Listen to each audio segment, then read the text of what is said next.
E antes que adentremos essencialmente a este tema, quero narrar-lhes um conto. Conta-se que certa feita, um príncipe avançou além de seu território e deu-se em um território contíguo de uma majestade. Levado, portanto, à presença do rei, ele foi condenado à morte. E antes que ele pudesse ser morto, ele pediu misericórdia ao rei. O rei meditou por alguns segundos e disse: Como sou misericordioso, eu te darei uma oportunidade. Essa oportunidade será uma pergunta. Se você acertar esta pergunta, você estará livre. Entretanto, se errar, terá por fim a morte. E ele, ansioso, lhe disse: Qual é a pergunta, majestade? O que mais, o que mais deseja uma mulher? Todos se entreolharam, dizendo: O que mais deseja uma mulher? Que pergunta difícil! E o príncipe, agora prisioneiro, medita na extensão daquela pergunta e pede tempo. Tempo, majestade. Tempo para que eu possa fazer uma incursão pela realeza e, quem sabe, obter uma resposta que lhe agrade. O rei, então, meditando um pouco mais, permitiu que ele pudesse fazer essa incursão, com um tempo determinado. Saiu o príncipe com administradores da realeza, com servos, e perguntou do servo mais simples ao mais dedicado: o que mais deseja uma mulher? Ninguém sabia lhe dizer. Até mesmo o conselheiro do rei, homem sábio, também não lhe pudera dizer a resposta adequada. E vendo a preocupação daquele príncipe, alguém lhe disse: procure os filósofos. Os filósofos de tudo sabem, de tudo observam e refletem. Ele então chegou próximo a um filósofo e, no alto de sua humildade, perguntou: ouvi dizer que os filósofos sabem de tudo. Você, como filósofo, poderá me responder: o que mais deseja uma mulher? Estou prisioneiro do rei e preciso levar uma resposta a tempo, antes que ele ponha fim em minha vida. O filósofo, do alto da sua sabedoria, olhou da cabeça aos pés e disse: meu filho, ninguém o sabe. E vendo então que ele já estava ficando cabisbaixo, disse: mas há alguém aqui na realeza que poderá lhe ajudar. Este alguém é uma bruxa. É uma senhora que mora nas cercanias da realeza. Procure por ela. Dizem que ele foi algo claudicante na voz, com os pés e as pernas trêmulas. E chegando nas cercanias daquele casebre, vi uma mulher com os cabelos desgrenhados, o nariz grande, o queixo pontudo, um dente apenas, e ainda cariado, aparecer naquela casa. Ele então, com medo, disse: minha vida está em suas mãos. Eu preciso responder uma pergunta ao rei. E essa resposta não foi obtida ainda, nem mesmo pelos filósofos. Ela olhou da cabeça aos pés, riu dobradamente até o chão, e ao levantar-se, olhou-o de revés. Ele disse: qual é a pergunta? O que mais deseja uma mulher? A bruxa continuou rindo, debochando, quem sabe. E ele disse, ainda com a voz trêmula: o que mais deseja uma mulher? Responda-me. Ela disse: mas há uma contraproposta. Se eu acertar a essa pergunta, você se casa comigo. Se eu errar, adeus, você terá um filho, e eu ficarei sem marido. Ele, então, meditou um pouco mais e, receando, talvez, perder a sua vida, disse que sim. Por exemplo, vá que essa bruxa se esqueça, que ela bate a cabeça e morra. Ele, então, perguntou: muito bem, trato feito. Ela responde: o que mais deseja uma mulher é ter autonomia e soberania sobre suas próprias escolhas. Ele disse: uau, que resposta! Volta apressado com os conselheiros do rei. O rei, já impaciente, pergunta: então, tem a resposta para a minha pergunta? Ele diz: sim, majestade. O que mais deseja uma mulher é ter autonomia e soberania sobre suas próprias escolhas. O rei disse: uau, você está livre. Ele, então, voltando para sua realidade principesca, no seu reino agora, lembrou-se daquele compromisso, ainda que muito feliz, que tivera e feito um compromisso com uma bruxa. E ela o cobrava. Então, no dia aprazado, efetivamente se casaram. E iriam para as noites de núpcias. Ela estava vestida com o seu vestido de bruxa, as unhas postiças, o nariz grande, tal como era de se esperar, o cabelo ainda desgrenhado, comendo bolo com a mão, sem a menor educação, naquilo que se trata da educação social. E era a hora aprazada de terem a noite de núpcias. Ele então chega com ela no quarto, mergulha as mãos em sua cabeça e ela pede um minuto para ir ao toalete. Nesse momento, ele pergunta-se: meu Deus, o que fiz da minha vida? E num instante, num átimo, sai do banheiro uma loira com cabelos lindos, com um traje muito sutil, bailando sobre o solo e com todos os dentes agora brilhantes. Ele se assusta e disse: o que houve? Ela redargue: esqueci-me de dizer-te que metade do tempo eu sou bruxa e a outra metade eu sou donzela. Agora você poderá escolher se quer que eu me deite bruxa e acorde donzela, ou se eu me deite donzela e acorde bruxa. O príncipe meditou alguns minutos na extensão daquela pergunta e disse de si para consigo: quantas mulheres são consideradas donzelas no contexto social, mas na realidade do lar? Só Deus o sabe, e só quem vive sabe. São verdadeiras bruxas na amorosidade para com o marido, para com os companheiros, para com os filhos, o cuidado do lar. Mas, por outro lado, meditou quantas mulheres são consideradas bruxas no contexto social, porque não se trajam tanto quanto se exige a moda, mas na intimidade do lar. São verdadeiras donzelas que cuidam dos seus relacionamentos e, sobretudo, do lar. Ele, então, pensando nessa realidade, lhe disse: neste momento, você poderá escolher se quer se deitar bruxa e acordar donzela ou vice-versa. Ela resolveu deitar-se donzela.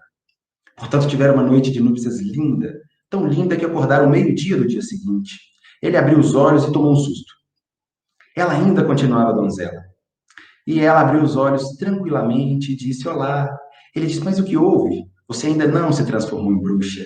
Ela disse: como você conferiu-me possibilidades de autonomia e soberania sobre a minha própria vida, as minhas próprias escolhas, eu resolvi ser donzela o tempo inteiro.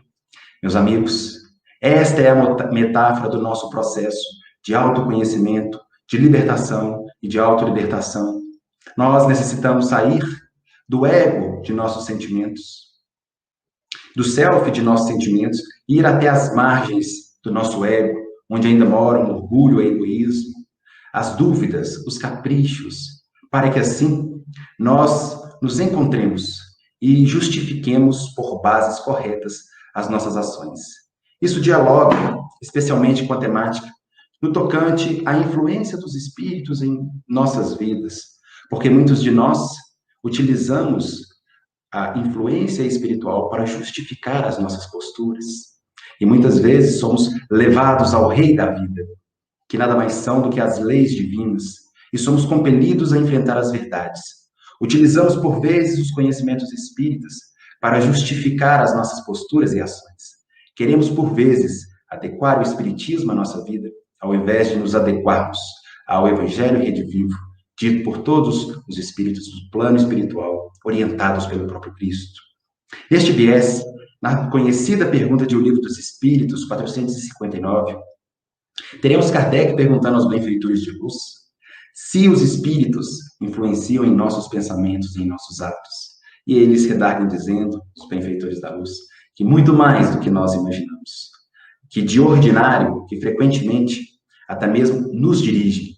Ora, meus irmãos, deveremos pensar na extensão dessa resposta, porque se levássemos ao pé da letra, entenderíamos que somos apenas robôs, guiados por inteligências superiores ou inferiores, justificando as nossas ações nobres ou as nossas ações infelizes.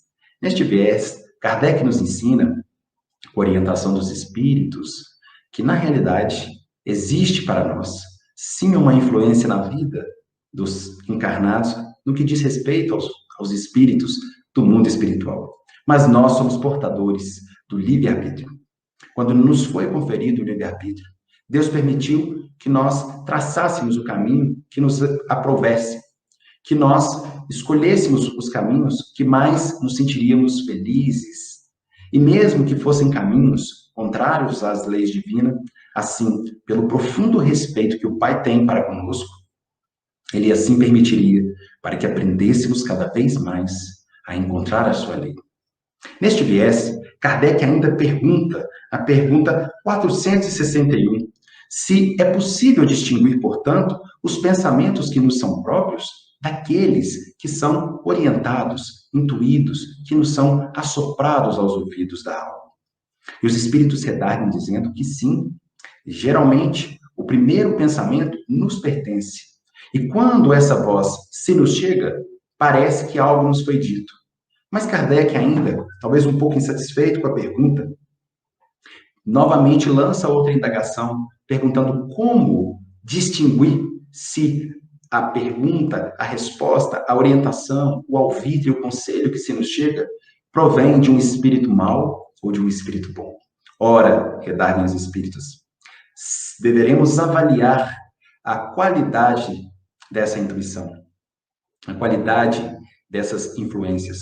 Se os pensamentos nos induzem ao altruísmo, ao bem, ao perdão, à caridade, à paciência, à compreensão, à harmonia, certamente esse pensamento virá do alto por bons espíritos, menos ignorantes do que aqueles pensamentos que certamente nos intuirão para a maldade, para a mágoa, para o não perdão. Mas Kardec, de uma forma muito categórica, ainda na pergunta 467, arremata, perguntando se o homem pode eximir-se da influência dos espíritos. Ora, se há influência dos espíritos na nossa vida, assim como dizem os espíritos, como um homem, portanto, pode ausentar-se, eximir-se da sua influência? Naturalmente que o intercâmbio acontece desde que a humanidade é a humanidade, desde que o mundo é mundo.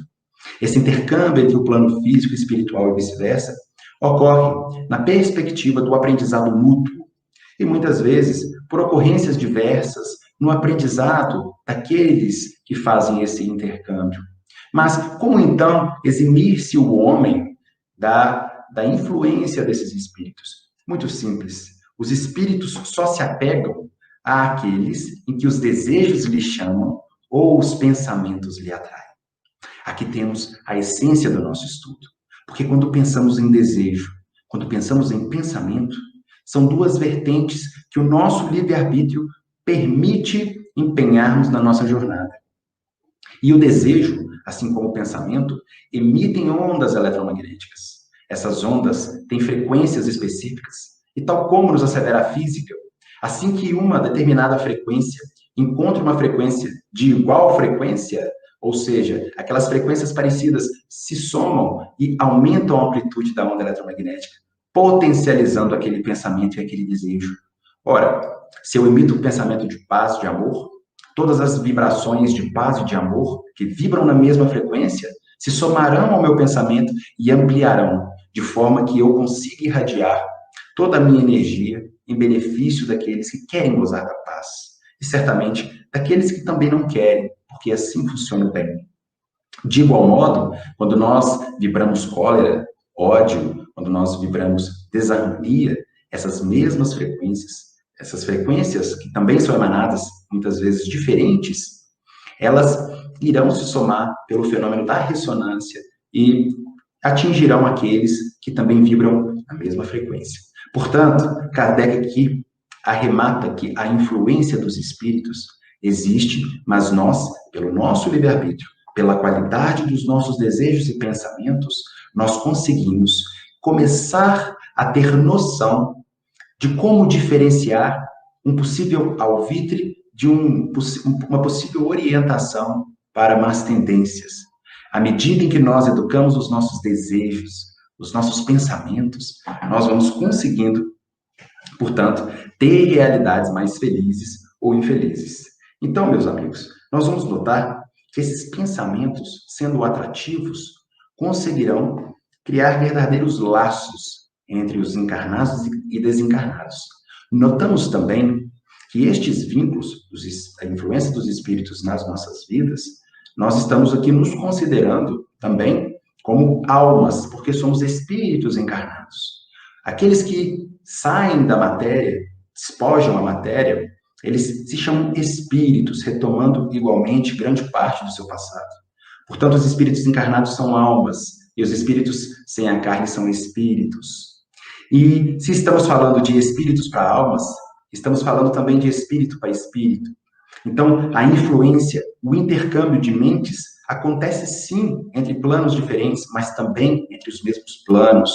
Por exemplo, neste momento, nós estamos exercendo um processo de influenciação uns sobre os outros. À medida que nós falamos, vocês escutam, e à medida que vocês pensam, emana um pensamento de volta para mim.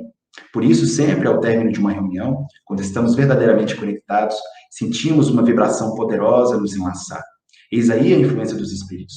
Mas, geralmente, quando estamos enlaçados por essa energia em um estudo, em momentos de vibração, nós conseguimos nos adequar e educar os nossos sentidos, não somente os sentidos materiais, mas, sobretudo, os pensamentos e os desejos. A nossa ciência já conseguiu, através de eletrodos postos nos cérebros de alguns seres humanos, medir a qualidade dos pensamentos e a quantidade.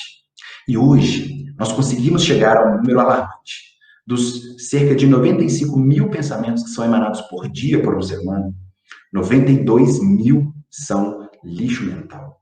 Nós produzimos ainda uma verdadeira processos deseducados em relação ao nosso pensamento. Vibramos ainda muito mais na frequência material do que na frequência espiritual. Ainda que nós tenhamos os benfeitores espirituais interessados em nosso progresso, nós focamos muitas vezes naquilo que faz parte do ego. Aquilo que o eminente psicólogo, criador da psicologia analítica, Carl Gustav Jung, muito citado por Joana de Ângeles, irá enaltecer.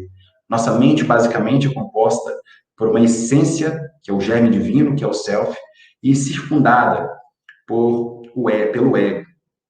O self, na realidade, é o nosso superconsciente, na visão de Joana de Ângeles.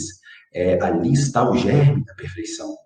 E o ego embota esse germe, protegendo ele com orgulho, com a vaidade, com a necessidade de ser atendido nos seus caprichos, com medo, com os traumas, com a culpa, com os bloqueios.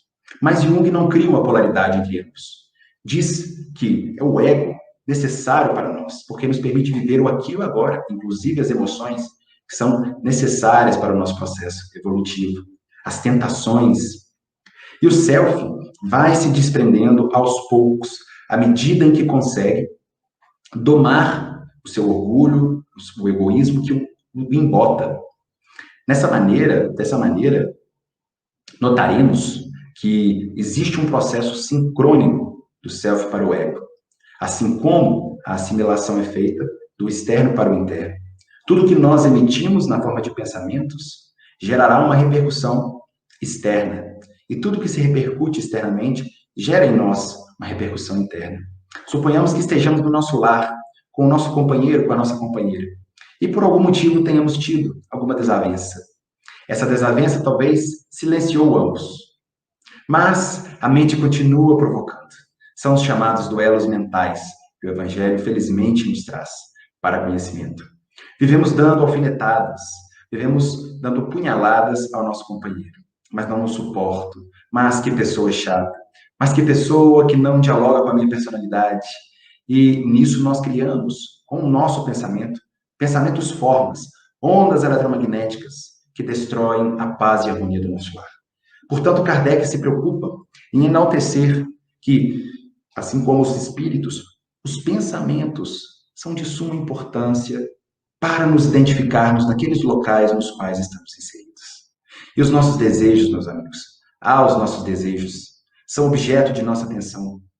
Porque, por vezes, nós estamos vinculando os nossos desejos mais às tentações do que querer como o Pai, querer como Cristo quer. À medida em que avançamos na lei, vamos compreendendo que a nossa vontade, ela vem depois da vontade do Pai, depois da vontade daqueles que nos antecederam e têm mais conhecimento, sabedoria e amor diante da lei. Então, um dos nossos compromissos é aprender a querer como o Pai, a fim de que possamos ser mais livres.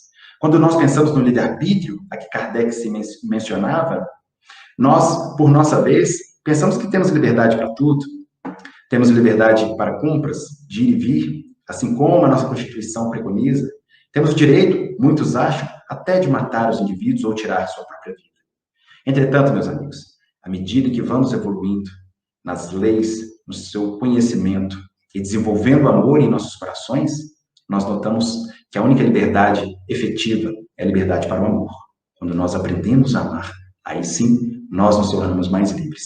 E por causa da nossa invigilância, muitas vezes nos tornamos escravos dos nossos desejos. Talvez um pouco similar a isso. Simão Pedro passava por isso. No livro Boa Nova, quando Humberto de Campos nos narra a lição da vigilância. Estava Jesus preparando todo o colégio apostólico para os momentos finais em Jerusalém, onde seria arrastado, humilhado, tido como ladrão, desprezado por todos, sendo que pouco tempo atrás houvera sido enaltecido por toda a população.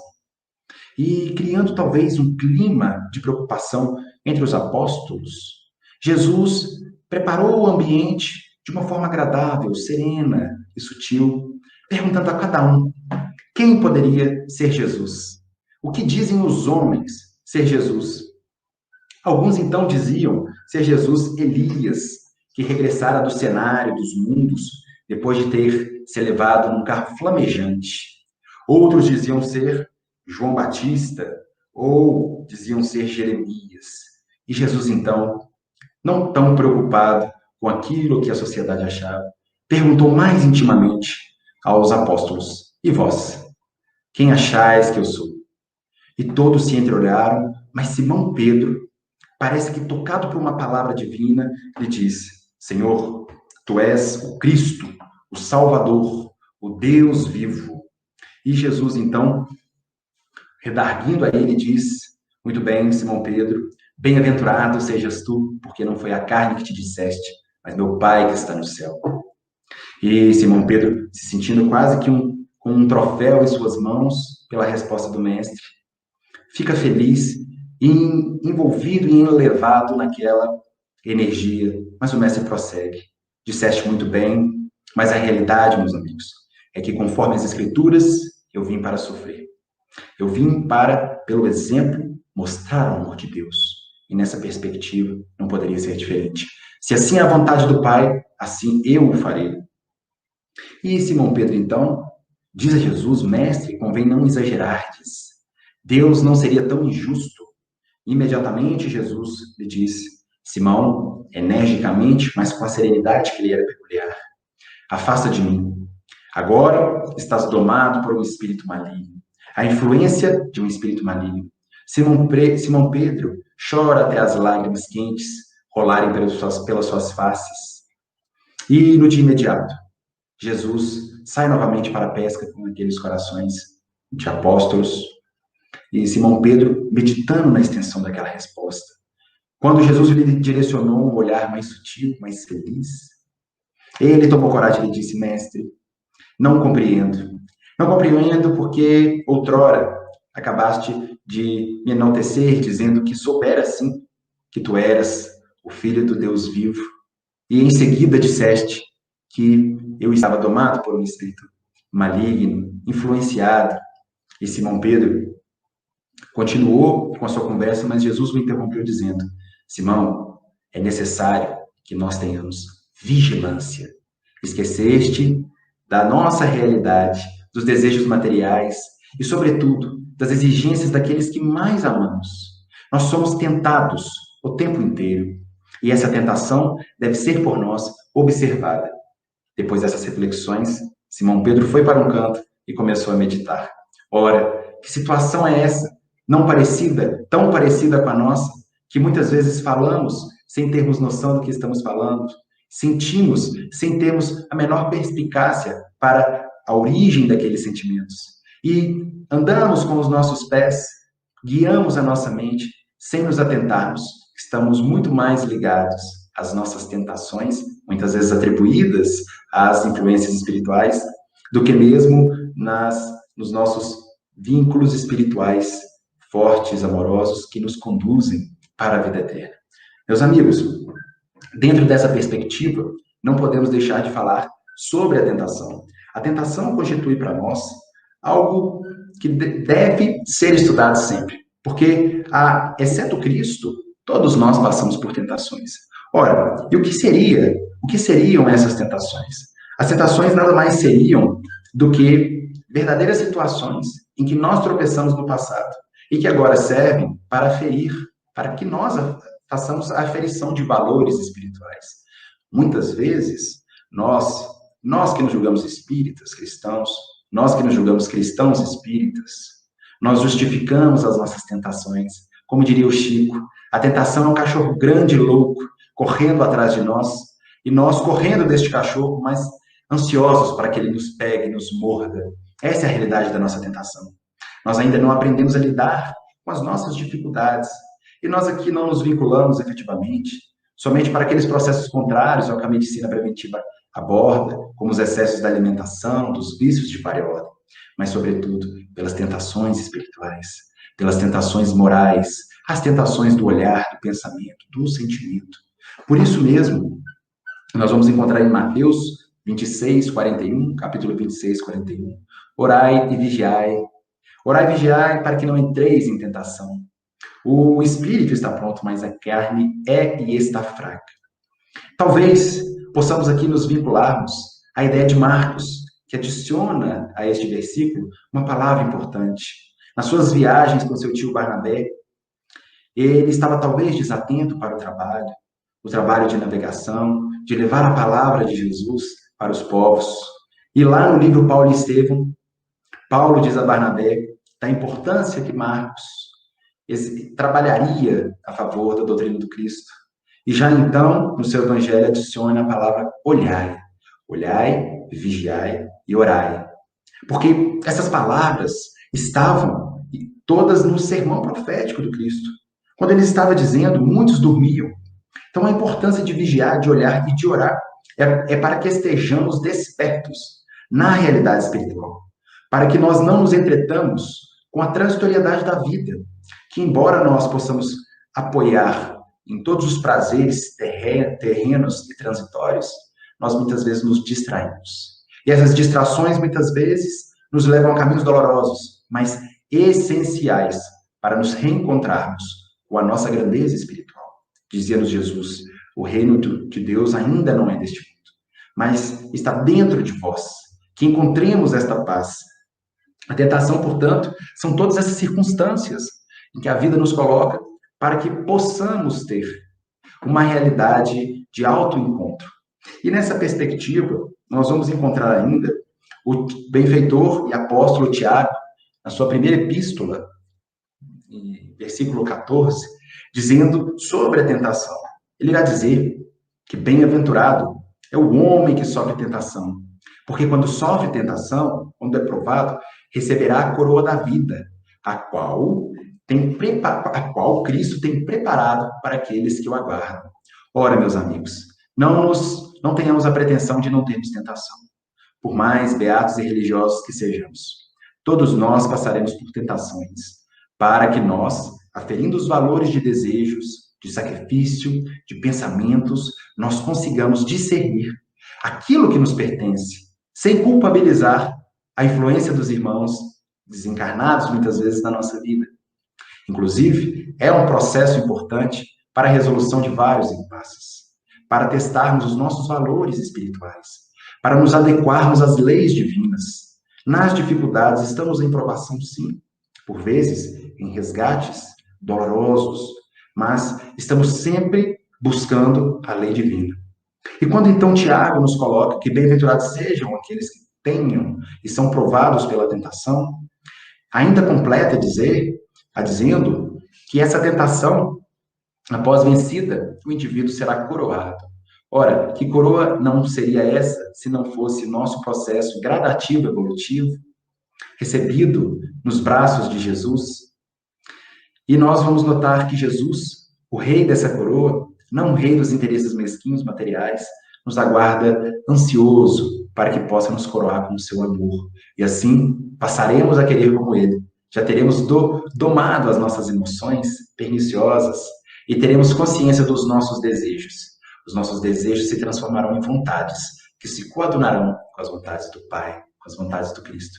E o nosso pensamento, Assim como diz Emmanuel no livro Pensamento e Vida, o espelho da vida será direcionado para o Pai, para que possa refletir a luz divina, e não para que reflitamos os nossos interesses mesquinhos, os nossos caprichos.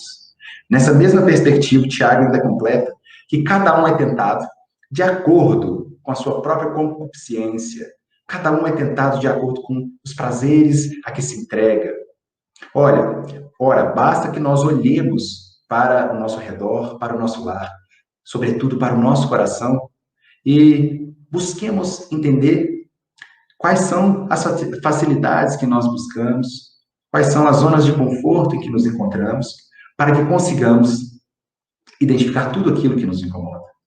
Segundo a psicologia, todas as zonas de conforto em que nos encontramos, a psicologia analítica, sobretudo, servem de verdadeiro estímulo para nós, para que nós possamos sair delas vencedores, para que nós possamos nos identificarmos. O processo de identificação acontece quando nós encontramos dentro de nós a realidade maior que somos. Um ser humano, uma personalidade não nos define. Um momento de transitoriedade não nos define. Uma crise financeira não nos define. Uma pandemia não nos define. Um desemprego não nos define. Uma separação, uma desencarnação, nada disso nos define, meus irmãos. Na realidade, o que irá nos definir são as ações que nós empreendemos para melhor discernir sobre os nossos desejos e vontades, os nossos pensamentos e sentimentos, sem que fiquemos atribuindo aos irmãos desencarnados os nossos possíveis insucessos. Comumente, é lícito notar, há muitos processos obsessivos nessa influência. E esses processos obsessivos podem caminhar para a fascinação, para a subjugação, processos mais complexos dentro do campo de influenciação espiritual. Entretanto, essas obsessões, a que os espíritos nos ensinam, são verdadeiros momentos de reatar laços que estão mal resolvidos. Ora, por que Deus permitiria que alguém nos perturbasse a ordem? Olhando por essa ótica materialista, notaríamos que somente nesta encarnação estaríamos sofrendo. Mas talvez aquele a quem chamamos de obsessor seja aquele a quem ferimos no passado e agora busca o acerto de contas. Portanto, meus irmãos, poderemos nos perguntar sempre, diante dessas situações, como lidar? Quais são os caminhos para que nós superemos as tentações e saibamos lidar com as influências espirituais? E Emmanuel irá nos ensinar, assim como Santo Agostinho, assim como o Livro dos Espíritos, a Lei de Adoração, que a oração deve ser empenhada para que nós possamos nos libertar cada vez mais, nos conectar com Deus, entender neste relacionamento profundo a nossa realidade com o Pai. Um amor que transcende qualquer matéria. Um amor que simplesmente ama, que nada exige. Que ama independente de. Emmanuel, para termos uma ideia, irá dizer, na realidade, que todos esses processos de influenciação espiritual, eles partem de nós, essencialmente. Porque se nós emanamos sentimentos, pensamentos, nós estamos atraindo, pelo efeito da ressonância, aqueles irmãos que muitas vezes se aproximam. Então, assim como a tentação, o processo da tentação nasce no fundo sombrio da nossa alma, assim como o lodo é capaz de tisnar o lago que nasce dele próprio. As palavras de Emmanuel não nos confundem, porque nós notamos que aquilo que existe em nós faz com que nós possamos em algum momento aflorar. Ainda mais agora, meus amigos, em tempos pandêmicos, nada tem ficado encoberto. Notemos nós que os casos, segundo a Organização Mundial de Saúde, de doenças mentais de ordem psicológica, têm aumentado significativamente. E muitas pessoas atribuem à pandemia. Efetivamente, nós sabemos que aquilo existia, talvez numa proporção menor, aquela doença existia naquele indivíduo. E a pandemia, com o processo de isolamento, com o processo de isolamento social, que é uma vertente da saúde, fez com que a pessoa pudesse ter um processo de autoencontro. E neste ano, assim como no passado, estar vivenciando a solitude, a solidão, muitas vezes infértil e não fértil. Muitas pessoas focaram no fútil ao invés do útil. E muitos começaram a desenvolver As doenças que estavam em forma latente agora estão expressas, estão claras, explícitas para serem trabalhadas, para que nós possamos fazer parte de um mundo mais feliz, em que as doenças não serão tão rígidas, em que a infância será reduzida, em que os homens viverão mais e em paz, em que o bem sobrepujará em relação ao mal. Emmanuel continua ainda dizendo que muitas vezes, essas tentações, essas dificuldades a que nós atribuímos a outrem, seja encarnado ou desencarnado, nascem conosco, assomam de ti mesmo e alimentam de ti. Enquanto não combater dedicadamente, assim como o lavrador, sempre disposto a cooperar com a terra, que semeando as boas sementes, também arranca as ervas daninhas. Ora, meus irmãos, que não seria essa história se não desenvolvermos os nossos potenciais e, ao mesmo tempo, cortarmos pela raiz todas as nossas mazelas, à medida em que o tempo for passando e que estiverem aos nossos alcances. Ao nosso alcance. É chegada a hora, meus amigos. É chegada a hora de nós nos despertarmos, de nos libertarmos destes sofrimentos, de perdoarmos, de termos mais consciência acerca da lei divina. Nós estamos sendo convidados a uma realidade de paz. Que nós todos possamos buscar essa realidade de paz. Que possamos entender a influência espiritual como um processo dinâmico de aprendizado, normal, porque faz parte da vida. Assim como os nossos benfeitores fazem intercâmbio conosco, aqueles que ainda estão em caminhos dolorosos e infelizes como nós, muitas vezes, também o querem fazer, para que nesta troca a balança seja favorável e todos nós possamos elevar o globo. Portanto, as orientações dos espíritos na lei de adoração estão todas centradas para que nós possamos orar, para que nós possamos escutar o Pai, para que nós possamos sentir no âmago de nossas almas a realidade, a certeza da fé e daquilo que se deve ser feito, do dever bem cumprido, conforme nos ensina Alcíano no livro A Renúncia. Felicidade aqui na Terra é a consciência do dever cumprido. Que nós não nos preocupemos com o dever do outro, mas nos preocupemos em efetivar as ações que nos competem, em efetivar a alegria que nós podemos ter aqui na Terra. O bem sofrer, porque todos nós ainda passaremos por provas e expiações, quem sabe. Todos nós ainda experimentaremos dores, desencarnações, experimentaremos o luto, experimentaremos desafios de vária ordem. E nós estamos aqui neste momento, unindo os nossos pensamentos num processo de influenciação, para fortalecermos o pensamento do Cristo, a ponto de dizer, tenhamos fé. Tenhamos fé, ainda que pequena, como aquela semente de mostarda. Porque à medida que nós a alimentamos, nós conseguimos nos despojar daquilo que não nos é necessário. Nós conseguimos nos despojar do supérfluo. Entendemos que o necessário, o verdadeiro necessário, é seguir o Cristo com o Cristo. Porque, como ele próprio disse, quem quiser vir após mim, nega a si mesmo e tome sua cruz.